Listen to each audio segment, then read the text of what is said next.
Every 4 years, countries compete for something unusual. Not a trophy, not a player, not even a match. They compete for the right to host FIFA's biggest event. But behind the flags, stadiums, and national pride, something much bigger is happening. Countries are not just hosting football, they are buying access to one of the most powerful attention machines on earth. So the uncomfortable question is, what exactly are countries buying? Most people think FIFA sells football. That sounds obvious. The World Cup is the biggest football tournament on earth. But FIFA does not own the clubs, does not own the players, and does not even build most of the stadiums. So the real product must be something else. The product is attention. Billions of eyes, emotional fans, and national identity, and a moment where almost every country wants to be seen. FIFA packages that attention, sells it to broadcasters, sells it to sponsors, and then sells countries the dream of standing at the center of it. Hosting sounds like winning. A country gets new stadiums, full hotels, global tourists, and its name on every screen. But the deal is not simple. The host carries many of the physical costs, while FIFA controls the event, the brand, the rights, and the global spotlight. This is where the World Cup becomes different from the normal business. A company usually pays for its own factory, but FIFA's factory is often built, prepared, secured, and promoted by host countries and cities. Then, FIFA arrives with the most valuable part, the rights. The strange part is that countries still want it. They know it can be expensive. They know the benefits are debated. But the World Cup offers something hard to buy anywhere else. 6 weeks where the world looks at you, talks about you, and remembers your name. So the real story is not just how FIFA makes money. That is only the surface. The deeper story is why governments, cities, brands, and broadcasters all line up around the same tournament. FIFA created a marketplace where football becomes the excuse, but attention becomes the currency. FIFA's genius is simple. It does not sell one thing to one customer. It sells the same emotional event to many customers at once. Broadcasters buy the right to show it. Sponsors buy the right to be near it. Host countries buy the right to become it. For broadcasters, the logic is obvious. Live football is one of the rare things people still watch together in real time. You cannot skip the final. You cannot wait 3 days without spoilers. That makes World Cup attention unusually valuable in a world where attention is disappearing.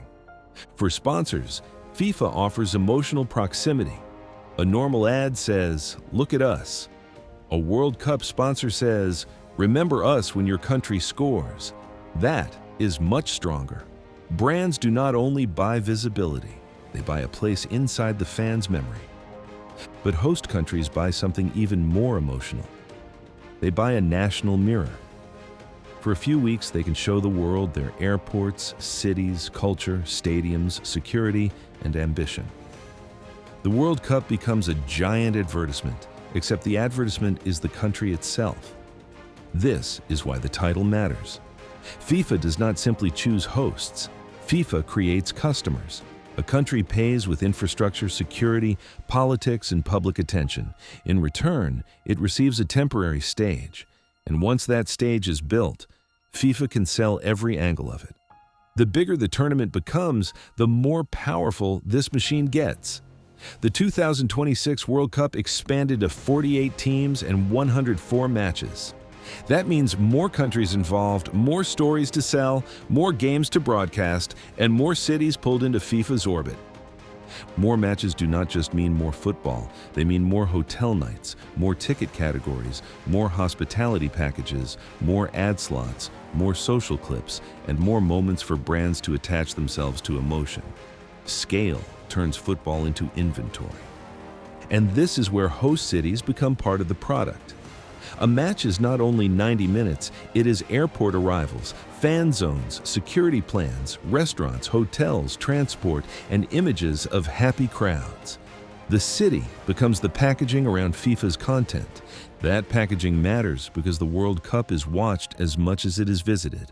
Most people will never enter the stadium, but they will see the city again and again through broadcasts, clips, photos, news reports, and fan videos. Hosting turns geography into media.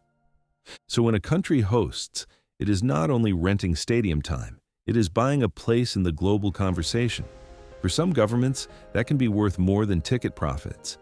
It can mean tourism, foreign investment, soft power, or simply the feeling of being important. FIFA's power comes from scarcity. There's only one Men's World Cup every 4 years. Only a few countries can host it. Only selected brands can sponsor it. Only licensed broadcasters can show it. Scarcity makes the same attention more expensive. It also works because football carries emotion that normal advertising cannot create. A brand can buy a billboard. A country can buy a tourism campaign. But neither can easily buy a last-minute goal, a crying fan, or a nation celebrating together. This gives FIFA unusual leverage. The host wants prestige. The broadcaster wants live viewers. The sponsor wants emotional memory. The fan wants belonging. FIFA sits in the middle and connects all of them through one simple object. A football tournament everyone already understands. The magic is that each customer thinks they are buying something different. Broadcasters buy content, sponsors buy association, countries buy reputation, fans buy memories. But underneath, they are all buying access to the same temporary explosion of attention. That is why FIFA can keep growing without looking like a normal company. It does not need thousands of stores or factories. Its biggest asset is a ritual. A scheduled global moment that countries help build, brands help fund, broadcasters help spread, and fans make impossible to ignore. So is hosting bad? Not always. Some countries may gain visibility, tourism, infrastructure, and national pride. But the lesson is not that FIFA tricks everyone. The lesson is sharper. The most powerful businesses do not always sell products. They sell access to moments people cannot recreate alone. FIFA's real business is not the match. The match is the magnet. It pulls in fans, sponsors, cities, politicians, broadcasters, and countries. Once everyone is gathered around the same emotional event, FIFA can sell the space around it again and again. That is how FIFA turns countries into customers. Not by selling them football, but by selling them a temporary place at the center of the world. The stadium lights eventually turn off. The fans go home. But for FIFA, the attention machine is already preparing for the next buyer.